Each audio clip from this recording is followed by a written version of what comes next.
जंगल के पास नदी किनारे एक गांव था। उस गांव में एक गरीब परिवार रहता था। उस परिवार में एक बूढ़ी दादी, एक बूढ़े दादा और उन दोनों की एक पोता और एक पोती साथ में रहते थे। उन बूढ़े दादा दादी की पोता खेती करता था और पोती लोगों की घरों में काम करती थी। ऐसे ही उनका परिवार चलता रहता था। अरे गोमती, देखना, हम दोनों तो बूढ़े हो गए। पोता तो हमारे खेत में मेहनत करता है और पोती लोगों के घर में काम करती है। हम दोनों भी कुछ कर भी नहीं पा रहे। लेकिन मैं करूं तो क्या करूं? क्या इस उम्र में भी तो कुछ कर भी नहीं सकता? लगता है हम दोनों हमारे पोते पोती के लिए बोझ बन गए हैं। हाँ जी, आप बिल्कुल ठीक कह रहे हैं। वो दोनों हमारा कितना ख्याल रखते हैं। हमारे पास इतने धन दौलत भी तो नहीं है कि उन दोनों के लिए कुछ कर पाएं। उन दोनों के माँ बाप तो चले गए। उन दोनों अगर आज होते तो उन दोनों भाई बहन के लिए कुछ कर पाते, हमें भी थोड़ा सुकून मिलता।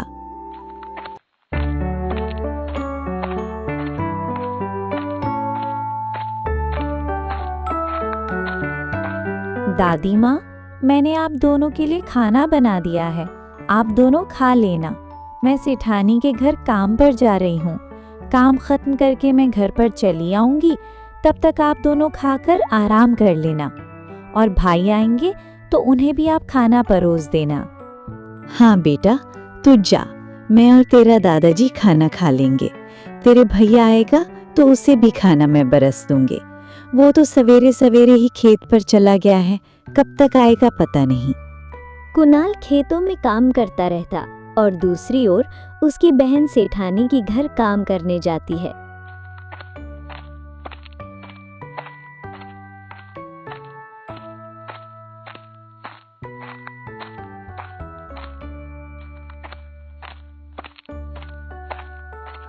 वो सेठानी की घर पहुंचती। अरे मंजू, तुझे आज इतनी देर क्यों हुई? हर दिन तो देर से ही आती है, कभी कभी जल्दी भी आ लिया कर। घर पर कितना सारा काम पड़ा हुआ है और तू है कि हर दिन लेट करती रहती है। जल्दी जल्दी हाथ बटा, आज घर पर मेहमान आने वाले हैं। ठीक है सेठानी जी, मैं काम पर लग जाता हूँ। मंजू एक एक करके घर का सारा काम कर लेती है।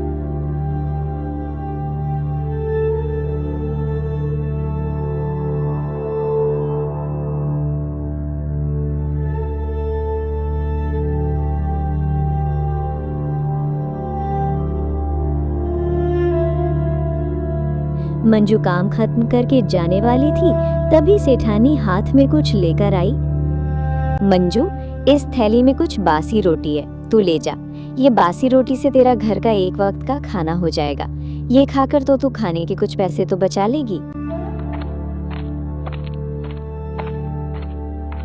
मंजू कुछ नहीं कहती, वो बासी रोटी लेकर वो घर चली जाती। मंजू चलते चलते रास्ते में खड़े होकर भगवान से कहती, हे भगवान, हमारे साथ ही ऐसा क्यों होता है? अगर आज हमारे साथ हमारे माता पिता होते तो आज ये दिन देखने को नहीं पड़ता।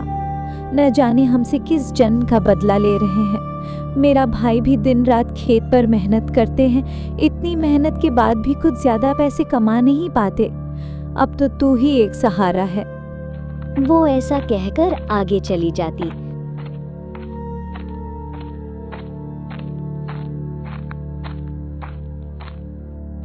कुणाल भी खेत का काम करके घर लौट आता है।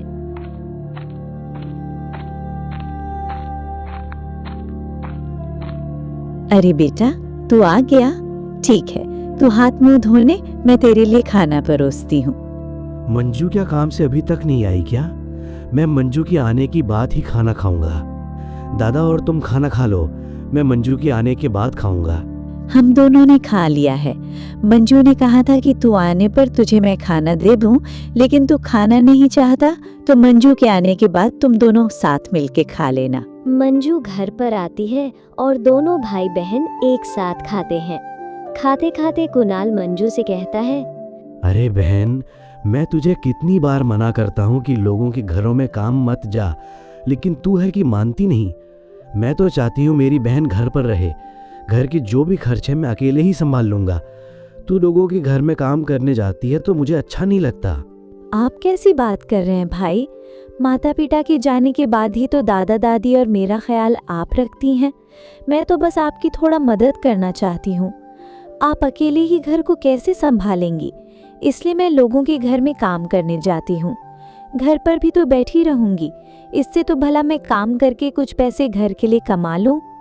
जब आपकी कमाई अच्छा हो जाएगा तब मैं लोगों के घर में काम करने के लिए नहीं जाऊंगी, ठीक है ना भाई? भाई आप ऐसा क्यों नहीं करते हैं? खेत में तो अनाज ठीक से होता नहीं है। अगर हम सब्जी की खेती करेंगे तो कैसा रहेगा? कम मेहनत से ज्यादा पैसे कमा पाएंगे। आप क्या कहते हैं भाई? ठीक है मेरी बहन, बातों से भला तुझसे कौन जीत सकता है। तू बहन नहीं, मेरी बड़ी दीदी है तू ठीक कह रही है। एक बार सब्जी की खेती करके देखते हैं कैसा मुनाफा होता है। अगले दिन कुणाल हल लेकर खेत पर चला जाता है। वो बहुत मेहनत करता। मंजू भी अपने काम करके कुणाल की मदद करने खेत पर जाती है। दोनों भाई बहन मिलकर खेत में सब्जी उगाते हैं। दोनों भाई बहन खेत की काम करके थका हारा घर लौटते हैं।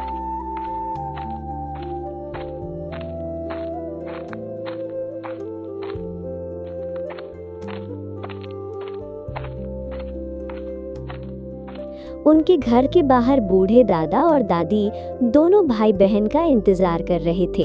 तुम दोनों आ गए। कितनी देर से तुम दोनों को इंतजार कर रही थी मैं। कितनी देर तक तुम दोनों काम करते रहते हो, थकते नहीं हो क्या? कभी कभी आराम भी कर लिया करो। शरीर को आराम मिलेगा तभी तो तुम काम कर पाओगे। ऐसे ही दोनों भाई बहन मिलकर खेत में मेहनत करते हैं। कुछ दिनों के बाद उसका खेतों में सब्जी निकल आया था। अगले दिन सुबह सुबह मंजू कुणाल को कहती है, भाई आज हम दोनों खेत पर चल के देखते हैं कि हमारा उगाया हुआ सब्जी कैसा हुआ है। दोनों भाई बहन मिलकर खेत पर चलते हैं। वहां पहुंचकर वो देखते हैं कि भाई आज ही आप ये सब्जी लेकर बाजार में बेचने के लिए चली जाइए। उस दिन कुणाल सब्जी लेकर बाजार पर चला जाता है।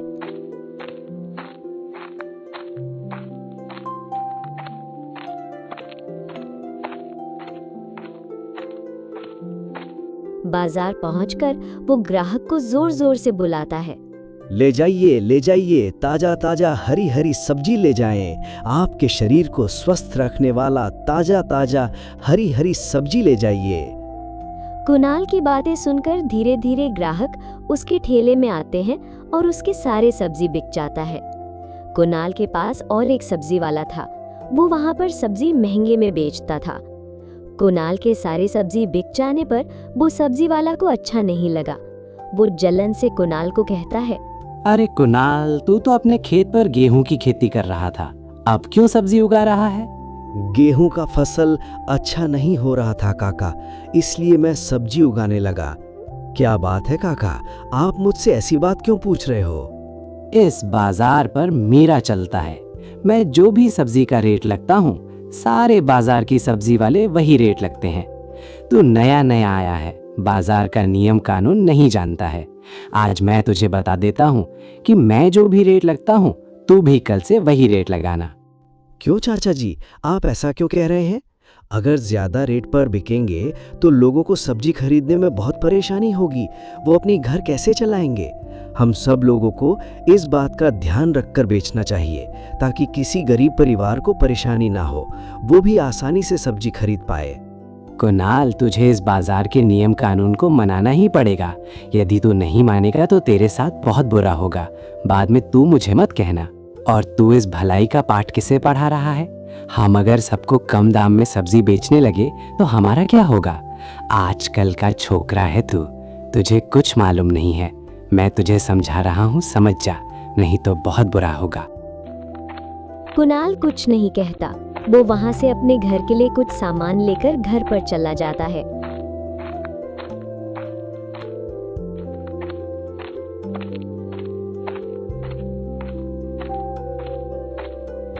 घर पर जाकर देखता है कि दादा दादी बहन उसकी इंतजार में बैठे हुए थे।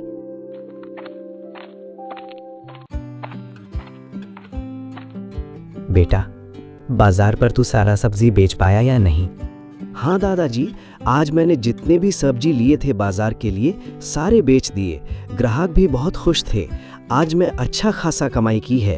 क्या सच में भाई, आपने सारी सब्जी बेच दी है? आज मैं बहुत खुश हूँ। आज से हमारे घर में पैसों की दिक्कत कभी भी नहीं आएगी। हमारे दादा दादी को भी हम और भी अच्छे से ख्याल रख पाएंगे। देख मंजू, आज से तू भी किसी के घर पर काम करने नहीं जाएंगी। अब तो मैं अच्छा खासा कमा रहा हूँ। मैं भी चाहता हूँ मेरी बहन घर पर आराम करे और मैं उसे दुनिया की सारी खुशियाँ दूँ। माता पिता के जाने के बाद तू हमेशा मेरे साथ देती रही, इस घर को चलाने में मेरे मदद की। अब मैं चाहता हूँ तुझे मैं लानी की तरह रखूँ। अब कुणाल बाजार में सब्जी बेचकर अच्छा कमाई कर रहा था। उसका परिवार भी बहुत खुश था। ऐसे ही कुछ दिन बीत गए। एक दिन बाजार पर कुणाल सब्जी बेच रहा था। वो सब्जी वाला चुपके से जाकर कुणाल के ठेले पर पैसे रख देता है। वो फिर से अपनी ठेले पर आके जोर जोर से चिल्लाता है, अरे अरे अरे, मेरा सब्जी बेचा हुआ पैसे कहाँ गए? मैंने तो अपनी ठेले पर रखा था। किसने मेरे ठेले पर से मेरे पैसे चोरी करने लिए? अब मैं क्या करूं हे भगवान। अब बाजार में सारे लोग इकट्ठा हो जाते हैं और बातें करते हैं। एक एक कर सबकी दुकान पर चेक करते हैं। तभी वो सब्जी वाला कहता है। सब लोग कुणाल के दुकान पर जाते हैं, उसकी तलाशी लेते हैं। तभी उसकी ठेले पर सब्जी वाले के पैसे मिलता है। मेरे पैसे मिल गए, देखो देखो मेरे पैसे मिल गए। इस कुणाल ने मेरे पैसे मेरे ठेले पर से चुराए हैं, पर देखा तो कुछ ना जानने वाला एक्टिंग कर रहा है। इसको जो सबक मिलना ही चाहिए। इस तरह के लोग हमारे गांव में रहेंगे तो हमारे गांव की बहुत बदनामी होगी। इनको तो गांव से बाहर निकाल देना चाहिए। नहीं काका जी, मैंने आपके पैसे नहीं चुराए हैं। ये पैसे मेरे ठेले पर कहाँ से आए मुझे नहीं पता। मैं सच कह रहा हूँ। मैं क्यों ऐसा काम करूँगा? तूने अगर ये पैसे नहीं चुराए तो ये पैसे कहाँ से आए तेरे पास? तू जितने भी झूठ बोल, तेरा यकीन यहाँ कोई करने वाला नहीं है। तू अब से इस गांव में नहीं रह सकता और इस बाजार में भी तू सब्जी बेच नहीं सकता। तू कल से ही इस गांव को छोड़कर चला जा। तेरे जैसे लोगों को इस गांव में रहने नहीं दे सकते, क्योंकि आज तूने मेरे पैसे चुराए, कल को तेरे जैसे काम दूसरा लोग करेंगी।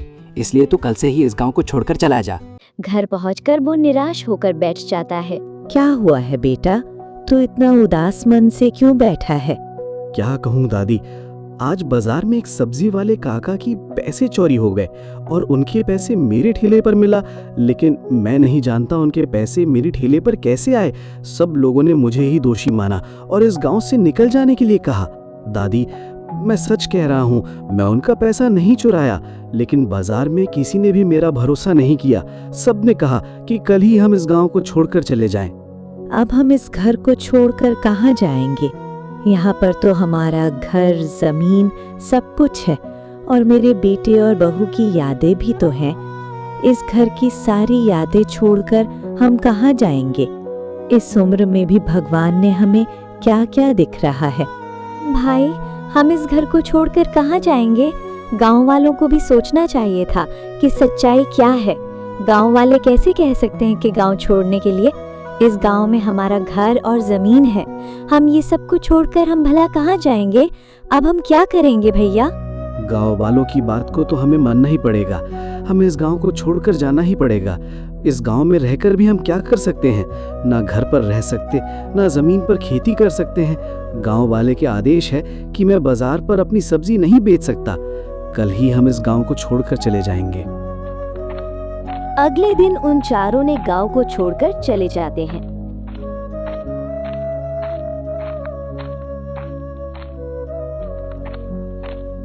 चलते चलते मंजू की दादी दादी थक जाते हैं और पेड़ के नीचे बैठ जाते हैं। कुछ समय बैठने के बाद चारों फिर चलने लगते हैं। चलते चलते एक जंगल में पहुंच जाते हैं। रात हो चुकी थी, आगे वो जा नहीं सकते। उस जगह पर वो चारों खड़े थे, वहां पर एक बहुत बड़ा गुफा वाला वृक्ष था।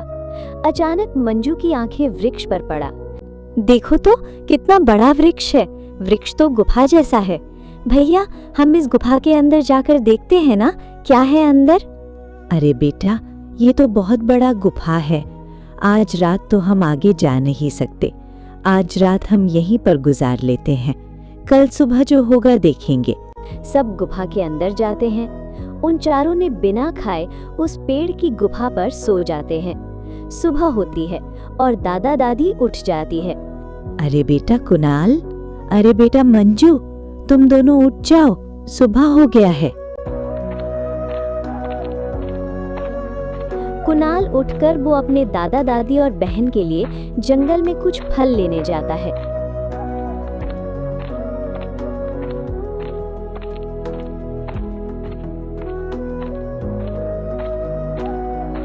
वो फल तोड़कर वापस लौट रहा था, तभी वो रास्ते में एक सन्यासी बाबा को देखता है।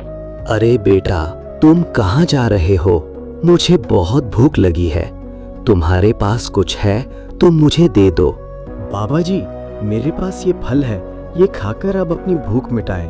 अरे बेटा, तुम इस जंगल में क्या कर रहे हो? आज से पहले तुम्हें कभी नहीं देखा।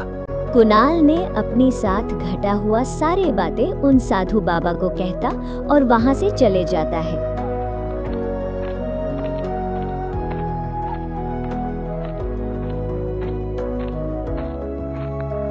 वो गुफा पर पहुंचता है और वो लाया हुआ फल दादी को देता है। वो फल खाकर अपनी भूख मिटाते हैं। भाई, हम इस जंगल में कब तक रहेंगे? अब तक तो हमारे पास रहने के लिए कोई जगह नहीं है। जब तक मैं कुछ इंतजाम नहीं कर लेता, तब तक हमें इस गुफा में रहना होगा। ऐसे ही कुणाल हर दिन जंगल जाता और फल लाता और वही साधु को भी वो हर दिन फल देता। एक दिन वो साधु कुणाल को बोलते हैं, कुणाल, तू बहुत ईमानदार और सच्चा आदमी है। तुझसे मैं बहुत खुश हूँ। आज मैं तुझे कुछ देना चाहता हूँ। वो साधु बाबा ने उनकी हाथों में एक सोने का घड़ा प्रकट किया और कुणाल को दिया। कुणाल, तू इस सोने के घड़े से अपनी और अपनी परिवार को अच्छी जिंदगी देना और तुम हमेशा खुश रहना। मेरा आशीर्वाद तुम्हारे साथ हमेशा होगा। कुणाल वो घड़ा को सिर पर उठाकर गुफा की ओर चलने लगा। वो गुफा पर पहुंचता है। उसके हाथ में सोने के घड़े देखकर मंजू कहती है, भाई, तुमको ये सोने के घड़े कहाँ से मिला?